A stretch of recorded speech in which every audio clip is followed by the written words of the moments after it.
Hello everyone, I welcome to all of you to my YouTube channel JNV English Empire।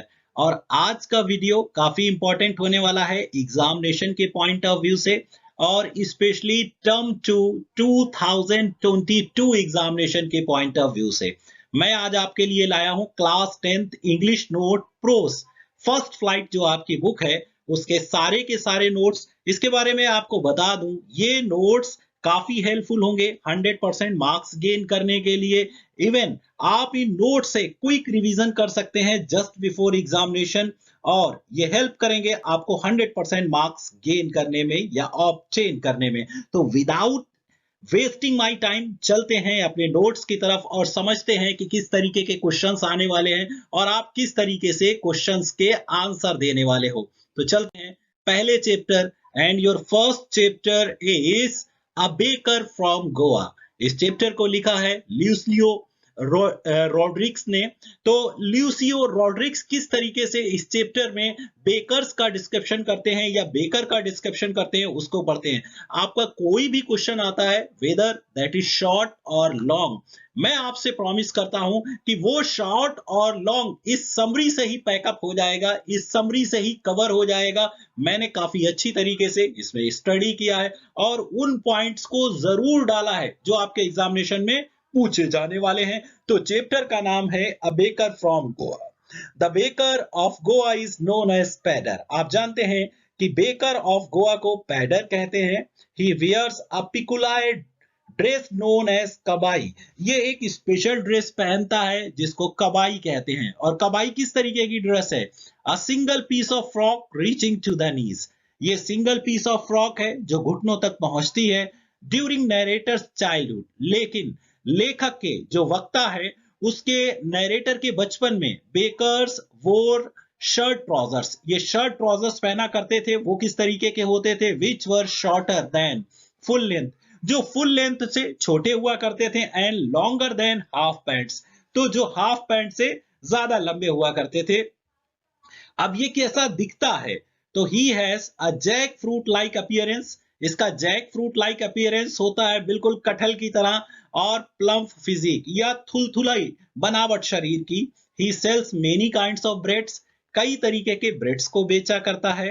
He comes twice a day with a jingling sound. Jingling sound के साथ दिन में 2 बार आता है। Once in the morning and once in the evening on his return journey. जब अपनी return journey करता है, सारा सामान बेच के आता है, तो दोबारा वापस फिर आता है, उसकी मुलाकात होती है। और ये कैसे ब्रेड बेचता है? The sweet bread for marriage is called बोल। और जो स्वीट ब्रेड होता है शादी के लिए उसे कहते हैं बोल। बोल से याद आया, जहां पर ढोल बजे वहीं शादी होती है और मैरिज के लिए जो स्वीट ब्रेड होता है उसे भी बोल कहते हैं। Bread is used on the occasion of party और फीस्ट। जो ब्रेड बनाया जाता है वो पार्टी या फीस्ट में होता है। और sandwiches are popular a daughter's engagement. और सैंडविचेस जो हैं वो पॉपुलर हैं in a daughter's engagement. In is left here, इन यहाँ पर छूट गया है। तो सैंडविचेस डॉटर की एंगेजमेंट पे बहुत इंपॉर्टेंट होती है। तो आप याद रखेंगे बोल, ढोल, शादी में क्या यूज किया जाता है? बोल यूज किया जाता है। और ब्रेड पार्टी और फीस्ट में हो जाते हैं। सैंडविचेस पॉपुलर होते हैं डॉटर की एंगेजमेंट में। Cakes and bolinhas are used for Christmas. और क्रिसमस में केक तो बनता ही है। Childrens like bread bangles. लेकिन बच्चों को ब्रेड बैंगल्स बहुत पसंद है, इसीलिए घेर करके खड़े हो जाते हैं और जब कभी भी बेकर उनके दरवाजे पर आता है। हाल की जो लेडी होती है, जो नौकरानी मेड होती है, वो ब्रेड खरीदती है। बच्चों का कोई लेना देना नहीं होता है, लेकिन बच्चों का इंटरेस्ट हमेशा बना रहता है कि कैसे खरीदे जाते हैं और कैसे ये लगते हैं। इसी के साथ चलते हैं आपके नेक्स्ट चैप्टर पर जो है कुर्ग। लोकेश एब्रॉल का ये चैप्टर काफी अच्छी तरीके से प्रेजेंट करेगा कुर्ग को, जो इंडिया में एक छोटा सा डिस्ट्रिक्ट है और उस छोटे से डिस्ट्रिक्ट में क्यों लोग विजिट करने जाते हैं। और ये एक टूरिस्ट डेस्टिनेशन है। कुर्ग और Kodagu the smallest district of Karnataka is situated. कहां पर स्थित है? Midway between Mysore and coastal town of Mangalore. Mysore और कोस्टल टाउन ऑफ मैंगलोर के बारे में, मैंगलोर के बीच में स्थित है। तो क्वेश्चन पूछा जाएगा वेयर इज इट सिचुएटेड और लोकेटेड, तो आपको आंसर यही लिखना है। It abounds in flora and fauna. यहाँ पर आप देख सकते हैं कि बहुत बड़ी मात्रा में जंगल और पशु पक्षी भी होते हैं। अबाउंड इन लार्ज क्वांटिटी होता है। The season of joy commences from September. Season of joy, जब टूरिस्ट यहाँ पर आते हैं, वो सीजन स्टार्ट होता है, कॉमेंस होता है सितंबर से एंड कंटिन्यूज टू मार्च, और मार्च तक चलता रहता है। द वेदर इज प्लीजेंट, मौसम काफी अच्छा होता है। विद रेनफॉल, काफी अच्छा रेनफॉल होता है। स्मेल ऑफ कॉफी, और कॉफी की बहुत अच्छी खुशबू आती है। कुदावस और कुर्गिस, कुर्ग के रहने वालों को कुर्गिस कहते हैं, ठीक है। या कहते हैं कि कुदागू के रहने वाले को कुदावस कहते हैं। तो नाम याद रखिएगा। आर पॉसिबली फ्रॉम ग्रीक और अरबिक डिसेंट, ये लोग यूनानी या अरब की डिसेंट के हैं। ये माना जाता है कि ये लोग हमेशा इंडिया में या कुर्ग में यहाँ से नहीं रहते, ये लोग यूनानी या अरबिक डिसेंट से आए हैं। कब आए थे उसके बारे में बात कर लेते हैं। A part of Alexander's army, Alexander की फौज का एक हिस्सा सेटल्ड इन कुर्ग, कुर्ग में सेटल हो गया था। व्हेन रिटर्न बिकेम इम्प्रैक्टिकल, जब इनका लौटना बिकेम हो गया इम्प्रैक्टिकल, जो प्रैक्टिकल नहीं रहा। इन्हीं ने क्या किया, मैरिड अमंग लोकल्स, वहां के लोकल्स के बीच में शादी कर ली। Their culture is apparent, apparent is clear, इनका जो कल्चर है काफी स्पष्ट है। इन देयर मार्शियल ट्रेडिशन, इनकी जो मार्शियल ट्रेडिशन होती है, तलवारबाजी करने वाली परंपराएं, देखा होगा अक्सर फंक्शंस में, चाहे वो सिख होते हैं वहां पर भी इसका डिस्प्ले अच्छी तरीके से होता है। मैरिजेस, इनकी शादियों में ये कल्चर देख सकते हैं। रिचुअल राइट्स में जो इनके संस्कार होते हैं, धार्मिक संस्कार, उसमें देख सकते हैं। तो Coorgis wear an embroidered black coat, ये एक ब्लैक कोट पहनते हैं नक्काशी किया हुआ। जैसे कि आपने देखा था, अभी बात कर रहे थे हम कबाई के बारे में, लेकिन ये कबाई नहीं, ये है ब्लैक कोट जिसे कहते हैं kupya. That resembles with kufiya that is borne by Arabs, जो अरब के लोग कुफिया पहनते हैं उससे काफी मिलता जुलता है, इसलिए हम कह सकते हैं ये अरबिक डिसेंट के लोग हैं। अब चलते हैं without wasting our time next chapter पर, that is tea from Assam. लेकिन उससे पहले थोड़ा सा और पूरा करते हैं। The river Kaveri originate from hills of Coorg, Coorg की पहाड़ियों से निकलती है river Kaveri. Large fresh water fish mahseer is found in abundance, बहुत बड़ी मात्रा में महाशीर फिश यहाँ पर पाई जाती है। तो Coorg is the home of kingfishers, आपको बता दें किंगफिशर, यहाँ पर किंगफिशर जो बर्ड होती है वो यहाँ पर बहुत बड़ी मात्रा में दिखती है। स्क्वेरस दिखते हैं, लैंगूर्स दिखते हैं, एलिफेंट्स देखते हैं, सेलेंडर लोरीज देखते हैं, मैक्विक्स दिखते हैं, बटरफ्लाईज दिखती हैं। तो इतने ज्यादा एनिमल्स और इतनी खूबसूरती और कहीं नहीं मिलेगी, सिर्फ कुर्ग में। तो अच्छी तरीके से स्टूडेंट कोई भी अगर क्वेश्चन आया तो वो इस समरी में कवर अप हो जाएगा, इसीलिए आप इसे बहुत अच्छी तरीके से ब्रेन में रखें, इनके नोट्स बनाएं और एग्जाम में जरूर सफलता पाएं। Your next chapter is tea from Assam by Arup Kumar Dutta. Arup Kumar Dutta का अगला चैप्टर है टी फ्रॉम आसाम। इसमें दो फ्रेंड्स की कहानी है जो विजिट करते हैं आसाम में। ठीक है, क्या होता है, अरूप कुमार दत्ता क्या कहते हैं। Pranjol and Rajvir were classmates studying in Delhi, दोनों दिल्ली में स्टडी कर रहे थे और ये क्लासमेट्स थे। Pranjol was brought up in Assam, Pranjol जो था वो आसाम में पैदा हुआ था। His father was a manager in a tea estate, उसके पापा एक टी स्टेट में मैनेजर थे। On reaching Dekhiyabari, tea estate, Dekhiyabari के टी स्टेट जहां पर प्रांजोल के फादर एक मैनेजर हैं, वो वहां पर पहुंचते हैं। Assam was fascinated to see the large, okay यहाँ पर आसाम नहीं होगा, Rajvir, okay sorry it is misprint. Rajvir was fascinated to see large concentration of tea plantation of the world, दुनिया का सबसे बड़ा टी प्लांटेशन देख करके काफी आकर्षित होता है। कौन, राजवीर, आसाम नहीं राजवीर, ओके। तो Rajvir told Pranjol two legends about discovery of tea, आपको बता दें कि राजवीर प्रांजोल को डिस्कवरी ऑफ टी के बारे में दो स्टोरीज सुनाता है, ये आपको माइंड में रखना है। A Chinese emperor always boiled water before drinking, एक चाइना का शासक हमेशा पानी को उबाला करता था पीने से पहले। One day a few twigs, twigs क्या होती हैं? न्यूली ब्रांचेस, एकदम कोपले नई नई निकलती हैं। वो गिर गई, fail into the water and gave delicious flavour, और बहुत ही स्वादिष्ट फ्लेवर दिया। राजा पी करके खुश हो गया। And it was discovery of T. और फर्स्ट लीजेंड आपकी थी। अब दूसरी लीजेंड के बारे में बात करते हैं। Bodhidharma, an ancient Buddhist, cut off his eyelids. उसने अपनी पलकों को काट दिया था because he felt sleepy during meditation, क्योंकि जब वो मेडिटेशन कर रहा था तो उसे नींद आ गई थी। 10 टी प्लांट्स, वहीं पर 10 चाय के plant grew out of the eyelids, उसकी पलकों से ग्रीव हुए, और तब से ये डिस्कवरी की टी की डिस्कवरी मानी जाती है। Further Rajvir told that tea was the, उसने फिर बताया, राजवीर ने क्या बताया कि tea was first drunk in China in 2700 BC में, पहली बार चाइना में पी गई थी। Tea came to Europe in 16th century, काफी लंबे अरसे के बाद 16th सेंचुरी में ये यूरोप पहुंची। Drunk as more as medicine, इसे दवा के तौर पर लिया गया। देन बीवरेज, लिक्विड के तौर पर नहीं लिया गया जैसे आजकल हम पीते हैं और एंजॉय करते हैं, मेडिसिन के तौर पर लिया गया था फर्स्ट टाइम। तो ये थी डिस्कवरी ऑफ टी के बारे में पूरी समरी। स्टूडेंट्स अच्छी तरीके से तैयार करें। चलते हैं आपके नेक्स्ट चैप्टर जो टर्म 2 में बहुत ही इंपॉर्टेंट होने वाला है, that is madam rides the bus. इसकी कोई भी, इस चैप्टर का आना 100% श्योर लगता है, क्योंकि ये चैप्टर ही ऐसा है, एक छोटी सी बच्ची की कहानी जो हर किसी के दिल को छू जाती है।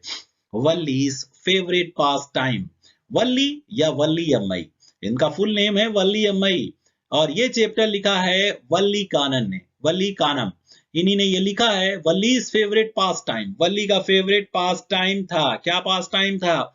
was standing in the front doorway of her house, अपने घर के सामने खड़े हो जाना। what was happening in the street outside, और बाहर की गली में क्या होना देखते रहना। तो शॉर्ट में पूछा जा सकता है कि what was Wally's favorite pastime? what was standing in the front doorway of her house, अपने घर के सामने की तरफ खड़े हो जाना और देखना गली में क्या हो रहा था। the sight of the bus filled with new set of passenger was the source of unending joy for Walli। Next question ये भी बनता है कि वल्ली के लिए ना खत्म होने वाले जॉय का सोर्स क्या था? क्या था? बस का वो दृश्य जो हर बार नए सेट ऑफ पैसेंजर से भरी हुई होती थी। Her strongest desire was to ride on the bus, उसकी तीव्र इच्छा थी कि वो बस पर जर्नी करे। इसके लिए उसने क्या किया था? She picked up the details about bus journey, उसने बस जर्नी के बारे में डिटेल्स को इकट्ठा किया था। That the town was 6 miles away, कि टाउन जो था 6 मील दूर था। एंड टुक 45 मिनट्स, और इसमें 45 मिनट लगा करते थे। शी मैनेज टू सेव 60 पैसे, 30 पैसे फॉर वन वे जर्नी, एक तरफ की यात्रा के लिए उसने 60 पैसे बचा लिए थे। तो ये भी क्वेश्चन पूछा जाएगा कि उसने डिटेल्स को किस तरीके से इकट्ठा किया था, या किस तरीके से प्लानिंग करी थी, क्या मैनेजमेंट उसका था। अगर शॉर्ट में आता है then you will have to write this one.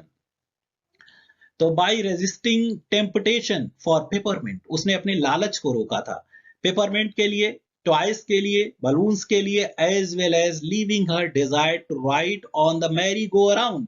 और मैरी गो अराउंड जो झूला लगा हुआ था मेले वाले दिन, वो झूला भी नहीं झूली थी, उसने बचाए थे पूरे के पूरे 60 पैसे। और जब वो बस में चढ़ लेती है तब क्या होता है? वहीं पर बस का कंडक्टर उसके साथ काफी मजाक करता है और एक काफी फ्रेंडली फेलो है।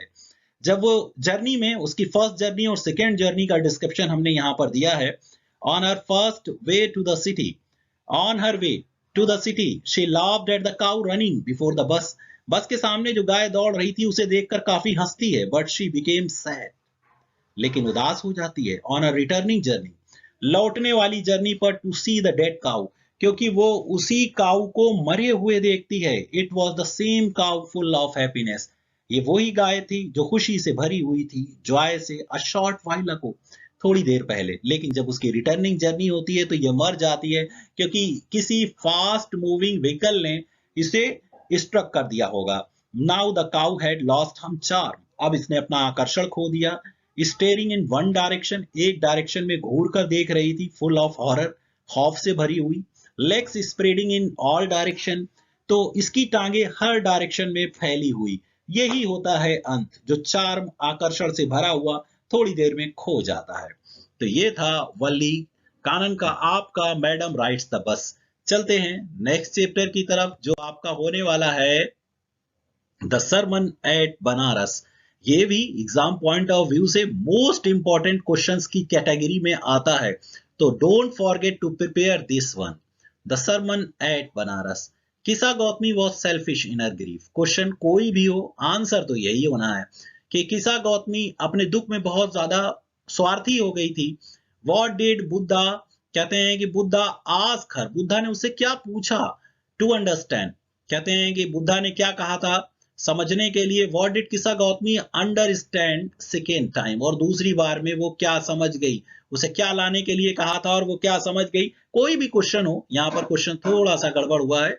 Okay, Kisa Gautami wanted the medicine to make her dead son alive. आपको बता दें किसा गौतमी पहली बार में अपने मरे हुए बेटे को जिंदा करना चाहती थी, इसीलिए she went door to door. वो एक दरवाजे से दूसरे दरवाजे तक गई, लेकिन किसी ने भी उसकी मदद नहीं करी, क्योंकि मरे हुए को जिंदा कोई नहीं कर सकता। लेकिन जब वो गौतम बुद्धा से मिली, किसी ने बताया कि शाक्य मुनि के पास जाइए, गौतम बुद्धा से मिलिए, वो आपकी हेल्प कर सकते हैं। Gautam Buddha ask her to bring mustard seed. Gautam Buddha ने कहा कि सरसों के बीज लेकर के आओ। From the house where no one had died, जहां कोई ना मरा हो। Being fail to get the seed, seeds को पाने के लिए फेल होने पर, वो फेल हो गई, सीड्स उसे नहीं मिले। She sat down watching the lights, वो लाइट्स को देखते हुए बैठ गई। Flickering and extinguished at last, वो लाइट जो टिमटिमा रही थी और आखिर में बुझ गई। She realised that death is common to all, उसने एहसास किया कि मौत हर किसी के लिए कॉमन है। And she had been selfish in her grief, और वो अपनी तकलीफ में बहुत ही स्वार्थी रह चुकी थी। ओके, इसका मतलब सेकेंड टाइम में, फर्स्ट टाइम तो मेडिसिन लेने गई थी, लेकिन सेकेंड टाइम मस्टर्ड सीड लेने गई थी, वो फेल हो गई थी। ठीक है, वो समझ गई। क्या समझ गई? आपको समझ में आ गया कि डेथ कॉमन होती है, और वो काफी सेल्फिश थी। If one keep on grieving, अगर एक आदमी लेमेंटेशन करता रहे, तकलीफ दिखाता रहे, he will suffer mentally and physically. जो लोग मर गए हैं उनके लिए वो सफर करेगा, दिमागी तौर पर, शारीरिक तौर पर। Everyone who is born has to die one day, हर कोई जो पैदा हुआ है एक ना एक दिन तो उसे मरना ही पड़ेगा। स्टूडेंट्स, जैसा कि आप जानते हैं, अब आपके लास्ट चैप्टर के बारे में हम बात करते हैं। लास्ट चैप्टर है प्रपोजल। प्रपोजल चैप्टर में आपके क्वेश्चंस आएंगे, या तो क्वेरल के ऊपर आएंगे, दो झगड़े जो बहुत ही इंपॉर्टेंट है, आप झगड़ा मत करिएगा, ठीक है। तो two quarrels between Lomov and Natalia, उसके बारे में हमने डिस्कशन की, और वो अब शादी क्यों करना चाहता था। तो कोई भी क्वेश्चन आएगा, most of the questions have been covered here, बस आपको सम अप अच्छी तरीके से करना है। Lomov was suffering from palpitation, आपको बता दें कि लोमोव को दिल धड़कने की बीमारी थी, वीकनेस थी, डिप्रेशन था, और वो 35 का हो गया था। ही वाज 35 इयर्स ओल्ड, और 35 पर शादी तो हो जाना चाहिए। हिज लिम्स बिकेम नम, और जब कभी भी उसकी ऐसी हालत होती थी तो उसके अंग जो थे नम पड़ जाते थे। हिज हार्ट बिगेन टू पल्पिटेट, उसका दिल धड़कने लगता था। ऑन बीइंग एक्साइटेड, जब उसे गुस्सा आता था, उत्सुक हो जाता था। Lomov had papers of the oxen meadows, आपको बता दें जिन ऑक्सन मीडोज के लिए पहला झगड़ा हुआ था, लोमोव के पास उनके पेपर थे। और ये ऑक्सन मीडोज थे कहाँ? Which were between the Burnt Marshes and Birchwood, Burnt Marshes और बर्चवुड के बीच में थे। The oxen Meadows were given by grandmother, और ये जो ऑक्सन मीडोज जो थे, लोमोव की चाची की दादी ने किसानों को दिए थे। To the peasants of Chubukov, grandfather, grandfather के, चुबुकोव के, चुबुकोव कौन है? कहते हैं कि नाटालिया का फादर है। नाटालिया के फादर के किसानों को फ्री यूज के बदले में दिए करते थे, और वो पीजेंट्स, यहाँ पर पीजेंट्स होने वाला है, किसान एस एडिट कर लीजिएगा। The peasant use to bake bricks for the grandmother of Lomov सान, लोमोव की चाची के लिए वो लोग क्या करते थे? ईंटें पाथा करते थे, बेक किया करते थे। तो अब पता चल गया कि ऑक्सन मीडोज कहाँ थे? बर्न्ट मार्शेस और बर्चवुड के बीच में थे, और लोमोव की चाची की दादी ने चुबुकोव के दादा के किसानों को दिए थे, ये याद रखना है। Second quarrel happened because of dogs, दूसरा वाला झगड़ा डॉग्स की वजह से हुआ था। Lomov had a dog named Guess, लोमोव का एक कुत्ता था जिसका नाम था गेस, वर्थ ऑफ 125 रूबल्स, जो इतने का मिला था, ये वहां की करेंसी है रशिया की। Natalia considered guess achieve, Natalia कहती है कि ये तो बहुत सस्ता है, बेकार है। लेम कहता है, लंगड़ा कहती है। ओल्ड डॉग, नाटालिया गेस को क्या बताती है, गेस किसका डॉग है, लोमोव का डॉग है, और उसके बारे में इतने बुरे बुरे वर्ड्स यूज करती है, चीप है, लेम है, ओल्ड डॉग है। चुबुकॉव कॉल्ड इज प्योर ब्रीड, लेकिन जब चुबुकॉव आता है तो वो बताता है कि नहीं, ये अच्छी प्रजाति का है। फॉर्म ऑन हिज फीट, अपने पैरों पर मजबूती से खड़ा होता है। हैज ब्लंग वेल स्प्रंग रिब्स, और इसकी बाहर अच्छी निकली हुई पसलियां हैं। बट ओल्ड एंड शॉर्ट मजल्ड, लेकिन बुढ़ा है और शॉर्ट मजल्ड है, कोई ना कोई खामी तो निकाल ही देता है। लेकिन लोमोव क्या कहता है, that Squeezer belong to pedigree, उसे बताता है कि ये पेडिग्री प्रजाति का है। He is a bad hunter because he is over shooting, ये ओवर शूट कर जाता है, शिकार के आगे कूद जाता है। कूदना शिकार पर होता है, कूद पीछे जाते हैं। हिज लोअर जा इज शॉर्टर देन अपर जा, इसका लोअर जा जो है अपर जा से छोटा है। ठीक है, तो ये थी कमियां दोनों डॉग्स में जिस वजह से झगड़े होते हैं। तो फर्स्ट जो क्वेरल था वो ऑक्सन मीडोज पे था और दूसरा डॉग्स के बारे में था। ठीक है, अच्छी तरीके से तैयार करेंगे। इसी के साथ thank you very much for watching this video and keep watching the upcoming videos for the notes. Okay, and the video was presented by JNV English Empire, so don't forget to subscribe my channel.